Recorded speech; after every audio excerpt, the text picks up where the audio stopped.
श्री सीताराम सरकार की जय। श्री हनुमान जी महाराज की जय। श्री गौरी शंकर भगवान की जय। श्री अयोध्या धाम की जय। श्री सरयू महारानी जी की जय। सब संतन की जय, सब भक्तन की जय।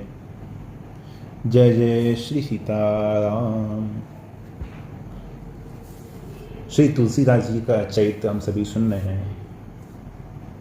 पिछले भाग में हम सभी ने सुना था कि काशी के पंडे पुनः सब एकत्रित होकर श्री मधुसूदन सरस्वती जी के पास जाते हैं और उनसे कहते हैं कि हमारी संस्कृति को खतरा है और आप ही रक्षा कर सकते हैं। तो स्वामी जी कहते हैं कि मैं आपका अभिप्राय समझ नहीं पाया, वो विपरीत परिस्थिति क्या है, आप पहले मुझे उसके बारे में बताइए। अब आगे की कथा को हम सभी सुनते हैं। तो वरिष्ठ जो पंडा होता है उन सब में, वो कहता है, भगवान बात यह है कि अब तक भगवान महादेव की काशी नगरी में देववाणी संस्कृत की प्रधानता रही है।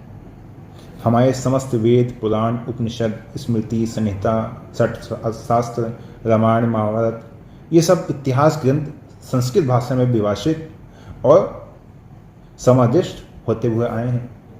इधर यवन शासकों का जो दमन चक्र था हमारी सनातन संस्कृति पर, वो तो चल ही रहा है।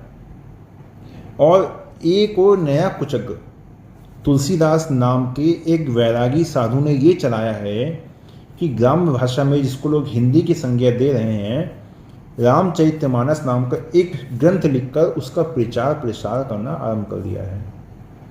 और इसका प्रभाव इतना बढ़ता जा रहा है कि लोग वेद मंत्रों की जगह उसके द्वारा लिखी चौपाइयों को बोल बोल कर, गा गा के अपने को कृतार्थ मान रहे हैं। स्वामी जी कहते हैं, अच्छा, ये तो संस्कृत वाङ्मय पर प्रहार और आपत्ति की बात है। आप लोग कृपया ये बताएं कि उनके इस ग्रंथ से अपने इस सनातन धर्म पर किस प्रकार के संकट का अनुमान हो रहा है। क्या आपने उस ग्रंथ में उन्होंने कुछ धर्म विरोधी अथवा वैदिक सिद्धांत के विरोध में कुछ बातें लिखी हैं? तो वरिष्ठ पंडा कहता है, अरे स्वामी जी, यही तो बात है। नहीं तो हम लोग आप जैसे अध्यात्म चिंतन परायण युग पुरुष का समय क्यों नष्ट करते? तो स्वामी जी कहते हैं, उसमें से दो चार विरोधी बातों का थोड़ा सा संकेत मुझे दें तो मैं विचार करूंगा। तो पंडा कहता है, प्रभु, एक तो देखिए, उसका कहना है कि भाषा शाखा है सही, संस्कृत भाषा मूल, मूल धूल में रहत है, शाखा में फल फूल। इस प्रकार उसके द्वारा खुल्लम खुल्ला संस्कृत भाषा का अपमान हो रहा है। दूसरे, फिर काशी में शिव तत्व की प्रधानता है और काशी में शिव तत्व की प्रधानता होने पर भी वो अपने ग्रंथ के माध्यम से वैष्णवी तत्व का विशेष रूप से प्रतिपादन कर रहा है। जैसे हम लोग पहले सुनते हैं ना कि पहले के समय में शैव और वैष्णव, इनमें आपस में विरोधाभास था, वही बात यहाँ पे आई है। तो पंडा कहता है कि वो वैष्णवी तत्व का प्रतिपादन कर रहे हैं, जिससे जो शिव तत्व है वो स्वाभाविक रूप से गौड़ हो रहा है, अर्थात कम हो रहा है। तीसरा, आपके श्रीमुख से अब तक हम लोग अयमात्मा ब्रह्मा, अहम ब्रह्मास्मि, तत्मसि, सर्वम खल्विदम ब्रह्मम और नेहे नानास्ति किंचनम, ये सब महावाक्यों की व्याख्या सुनते हुए आए हैं। और वो ठीक इसके विरुद्ध विचार कर रहा है कि सेवक से भाव बिन भवन तली उलगारी। इस प्रकार आपके अद्वैतवाद का खंडन कर रहा है। चौथे, आप तो कहते हैं कि ऋते ज्ञानान मुक्ति, और उसका कहना है कि कलियुग योग यज्ञ न ज्ञान। आप तो कहते हैं कि ज्ञान से मुक्ति है, वो कहता है कलयुग योग न यज्ञ न ज्ञान। वो कहता कुछ नहीं है। इस प्रकार बहुत सारी बातें ऐसी हैं जो लोगों की बुद्धि बड़े भ्रम में पड़कर विपरीत दिशा में मुड़ रही है। तो स्वामी जी कहते हैं, अगर ऐसी बात है फिर तो इस पर बहुत तत्पूर्वक विचार और प्रयत्न होना चाहिए, जिससे सनातन धर्म की मर्यादा पर कोई आंच नहीं है। तो दूसरा पंडा कहता है कि स्वामी जी, इसलिए तो हम आपकी शरण में आए हैं। स्वामी जी कहते हैं, आप लोग काशी नरेश के पास क्यों नहीं गए? वे चाहें तो इस पर कुछ रोकथाम कर सकते हैं। तो तीसरा पंडा कहता है, स्वामी जी हम लोगों का प्रथम प्रयास तो यही रहा जो आप आज्ञा दे रहे हैं। हम काशी नरेश से ही आग्रह किया था, लेकिन उसमें हमें सफलता नहीं मिली। अब आपकी शरण ली है। तो स्वामी जी कहते हैं, क्या कहा काशी नरेश ने? तो वरिष्ठ पंडा कहता है, भगवान वहां तो ऐसा लगा कि इस विरागी बाबा का कुछ जादू अपना प्रभाव महाराज पर भी डाल चुका है। तो महाराज ने कह दिया कि मैं तो इस विवाद में कुछ निर्णय देने में असमर्थ हूं। ग्रंथ का परीक्षण काशी विश्वनाथ मंदिर में होगा। स्वामी जी कहते हैं, फिर? तो पंडा कहते हैं, फिर तो प्रभु सब धर्म जितने धर्म ग्रंथ थे सबके साथ रात्र में उसके रामचरितमानस को भी मंदिर में शंकर जी के समक्ष रखा गया, प्रार्थना की गई। लेकिन ना जाने उस तुलसी ने कौन सा तंत्र मंत्र कर दिया कि प्रातःकाल जब पट खोला है तो उसका ग्रंथ सब ग्रंथों के ऊपर था और उस पर लिखा हुआ मिला सत्यम शिवम सुंदरम। तो स्वामी जी बड़े आश्चर्यचकित हो जाते हैं। अच्छा, इस प्रकार की भी घटना घट चुकी है? भगवान शिव ने उस ग्रंथ पर सत्यम शिवम सुंदरम लिखकर मान्यता प्रदान कर दी? तो पंडा कहता, जी हाँ। तो स्वामी जी कहते हैं, फिर भी अभी आप लोगों के मन में उस ग्रंथ रत्न के प्रति विरोध की भावना बनी हुई है। तो पंडा कहता है, भगवान हमें संदेह इस बात का हो रहा है कि यह सत्यम शिवम सुंदरम का उल्लेख भगवान शंकर का निजी हस्ताक्षर न होकर तुलसी के द्वारा कोई टोटका आदि का प्रभाव हो सकता है। स्वामी जी कहते हैं, बड़ी विचित्र बात है। एक तक तो ये लोग कहते हैं कि तुलसी के रामचरितमानस में अनर्गल प्रलाप है, अहितकर है, अप्रिय है, और दूसरी तरफ ये कह रहे हैं कि भगवान शंकर ने उस पर सत्यम शिवम सुंदरम लिखकर मान्यता प्रदान कर दी। फिर ये कह रहे हैं कि इसमें तुलसीदास जी की तरफ से कोई टोटका चमत्कार है। जब भगवान ने सत्यम लिखा है तो असत्य कैसे हो सकता है? जब शिव लिखा है, शिवम लिखा है, तो अशिव अर्थात अहितकर कैसे हो सकता है? और जब भगवान शंकर ने उस पर सुंदरम लिखा है तो फिर उसमें किसी अप्रिय की कल्पना कैसे हो सकती है? ये सब मन में सोच रहे हैं। फिर सोचते हैं कि फिर भी इनके खंडन की दृष्टि से तो नहीं, लेकिन भगवान विश्वनाथ ने जिसे मान्यता प्रदान करी है उस ग्रंथ रत्न को अपनी कृतार्थता के लिए, मतलब मैं स्वयं कृतार्थ होने के लिए उसका अवलोकन करूंगा।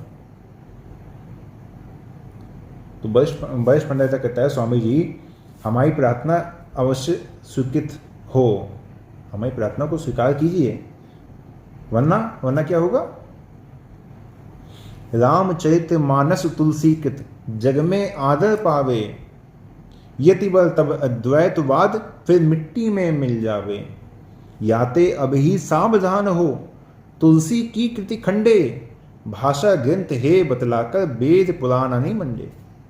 आप सावधान हो जाइए, तुलसीदास की कृति को खंडित बता दीजिए और ये कह दीजिए कि भाषा ग्रंथ की कोई आवश्यकता नहीं है। मधुसूदन सरस्वती स्वामी कह विचार मन माही, बिनु देखे खंडन मंडन की बात सोचे हो नाही। मैं बिना देखे खंडन या मंडन करने की बात नहीं सोचूंगा। जो श्रुति शास्त्र विरोध होई तो एक एक कई खंडो, तो मैं खंडन करूंगा, और श्रुति संबंध सिद्धांत होए तो कई अनुमोदन मंडो, तो मैं उसका अनुमोदन भी करूंगा। तो आप लोगों का मैं आज्ञा स्वीकार करता हूं, ग्रंथ मंगवा कर मैं देखूंगा। खंडन अथवा मंडन इन दोनों में से किसी एक का भी आश्वासन अभी मैं नहीं दे रहा हूं। खंडन के योग अबद्ध बात नहीं होगी तो खंडन करूंगा, और यदि उचित और आदरणीय होगा तो उसका मंडन भी करूंगा। तो सब कहते हैं कि ठीक है स्वामी जी, एक बार आप अवश्य देखिएगा। इतना कहकर वो सब मधुसूदन सरस्वती जी के पास से चले जाते हैं। इधर मधुसूदन सरस्वती जी तुलसीदास जी को बुलाने के लिए अपना एक शिष्य भेजते हैं। तुलसीदास जी अपनी कुछ शिष्य मंडली के साथ विराजमान हैं और कीर्तन चल रहा है, श्री राम जय जय राम, श्री राम जय जय राम कीर्तन हो रहा है। कीर्तन के मध्य ही एक सन्यासी का आगमन होता है, वो भी कीर्तन में साथ देने लगते हैं। थोड़ी ही देर में कीर्तन विश्राम होता है, जय जयकार होती है। सन्यासी जो आते हैं वो तुलसीदास जी को प्रणाम करते हैं, स्वामी जी जय श्री सीताराम। तुलसीदास जी कहते हैं जय श्री सीताराम, कहिए प्रभु कहाँ से पधारना हुआ। सन्यासी कहता है स्वामी जी मैं तो इसी काशी क्षेत्र में ही निवास करता हूँ। अपने परम चरण गुरुदेव श्री अनंत श्री संपन्न श्री अद्वैत वेदांत वृत्ताचार्य श्री पाद यति व श्री मधुसूदन सरस्वती जी का सेवक हूँ। श्री गुरुदेव की आज्ञा से आपके चरणों में उनके नाम का एक पत्र लेकर आया हूँ और श्री गुरुदेव की इच्छा है आपके द्वारा प्रणीत ग्रंथ रत्न श्री रामचरितमानस के अवलोकन की, कि वो इसे देखना चाहते हैं। तुलसीदास जी उठकर पत्र लेते हैं। अच्छा, श्री मधुसूदन सरस्वती जी ने इस दीनहीन सेवक को स्मरण किया है, ये मेरा परम सौभाग्य है। पत्र पढ़ते हैं और एक शिष्य से कहते हैं बस सियाराम दास इन स्वामी जी के साथ श्री रामचरितमानस जी को लेकर पधारो और आदरपूर्वक उनके आश्रम में पहुंचा कर आओ। दूसरे शिष्य से कहते हैं कि रघुवर दास तुम कुछ फल फूल और पुष्पमाल आदि लेकर साथ जाओ, स्वामी जी के चरणों में मेरी ओर से सादर दंडवत प्रणाम निवेदन करके फिर उनका माल्यार्पण करना और ग्रंथ उन्हें सौंप कर चले आना। जो आज्ञा कहकर दोनों ही शिष्य ग्रंथ और कुछ फल फूल लेकर श्री मधुसूदन सरस्वती जी के आश्रम में जो सन्यासी आता है उनके साथ चले जाते हैं। दोनों ही शिष्य श्री मधुसूदन स्वामी जी के आश्रम में पहुंचते हैं और यहाँ पे रामचरितमानस मंगवाए स्वामी आग्रह करके, दिव्य ग्रंथ पढ़ी मुग्ध भय ही रहे प्रेम में भर के, निर्णय किए विचार ग्रंथ यह मानवीय कृतना ही, स्वयं रमे प्रभु राम काव्य के अक्षर अक्षर माही। ग्रंथ जब पढ़ते हैं तो मन में ये बातें आती हैं, तभी तो शिव सत्यम शिवम सुंदरम लिख के थापे, को समर्थ जो मानस की महिमा को तोले नापे। मानस की महिमा को तोलने नापने वाला कौन है? ये ग्रंथ मानवीय कृति हो ही नहीं सकता, किसी मनुष्य की रचना हो ही नहीं सकती। क्यों? क्योंकि शंकर जी की रचना थी, गोस्वामी जी ने तो केवल हिंदी में लिखा है। स्वामी जी कहते हैं धन्य हो प्रभु, आपकी माया बड़ी विचित्र है। ऐसे दिव्य ग्रंथ श्री रामचरितमानस के प्रति इस काशी पुरुष के तथाकथित जो विद्वान ब्राह्मण हैं वो मोह मद में अंधे होकर निंदनीय बता रहे हैं। स्पष्ट है कि इसमें उन ब्राह्मणों के अंतःकरण का विद्वेषपूर्ण मत्सर ही बोल रहा है। ये मत्सर गुण होता है, ठीक है। कभी आप लोगों को मन में आता है ना कि मत्सर कौन सा गुण होता है, ये होता है मत्सर।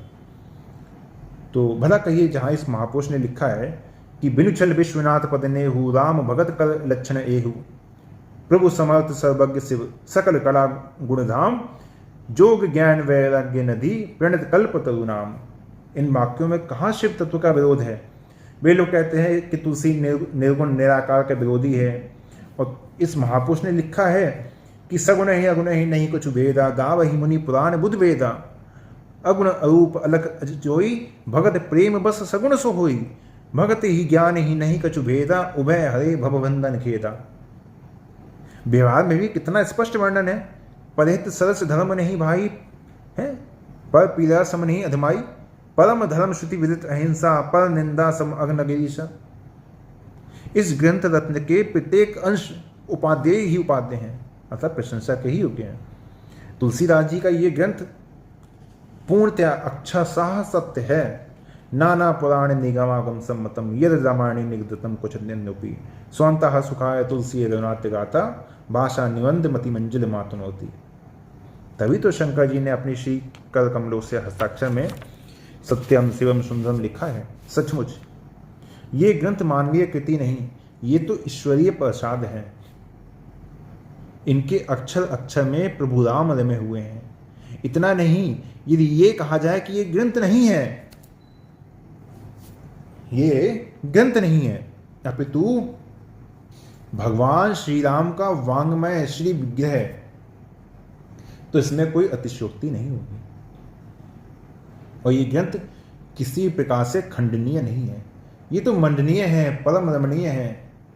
और एक श्लोक उसके ऊपर लिखकर, एक कागज पर लिखकर, उसको फिर लिखकर वापस कर देते हैं। जंगम तुलसी तरु है तुलसी, आनन कानन माही, जिस कविता मंजरी सौरभ, पर राम भ्रमर मंडराही।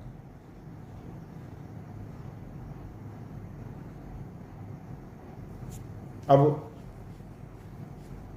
मधुसूदन सरस्वती जी के द्वारा तो अनुमोदित हो जाता है ग्रंथ, मान्यता मिल जाती है। और पंडों के पास, जब पिछली कथा में हम सभी ने सुना था, तो उनके पास दो मार्ग, आपस में ही वो लोग बात कर रहे थे कि भाई दो मार्ग हैं। एक तो ये है कि श्री मधुसूदन सरस्वती जी के द्वारा इसका खंडन करवाया जाए, वो भाषा ग्रंथ को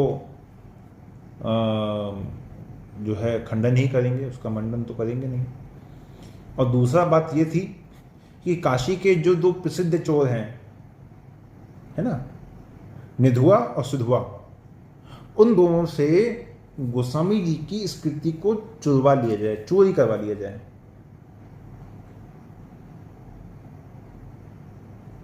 अब पहली जो उनकी योजना थी वो तो यहां विफल हो गई। मधुसूदन सरस्वती जी ने अनुमोदित कर दिया श्री रामचरितमानस को। अब दूसरी जो उनकी योजना है, अब उस योजना में काशी के जितने पंडे हैं जो विरोध करने वाले हैं, अब सब अपना माथा पकड़ के बैठे हैं भाई गंगा जी के घाट पर, विचार कर रहे हैं कि अब ये तो प्रयास विफल हो गया, अब दूसरे प्रयास के लिए हम सभी को तैयार हो जाना चाहिए।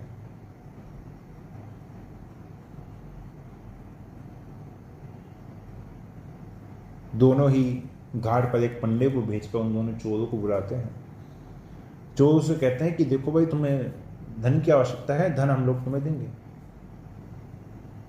लेकिन तुम्हें ये काम करना होगा। उन दोनों ने कहा, एक साधु की कुटिया, जहां न दरवाजा, न कड़ी, न ताला, और चुराना भी क्या है, कोई सोना चांदी नहीं, किताब, हो जाएगा, काम हो जाएगा, कोई बात नहीं।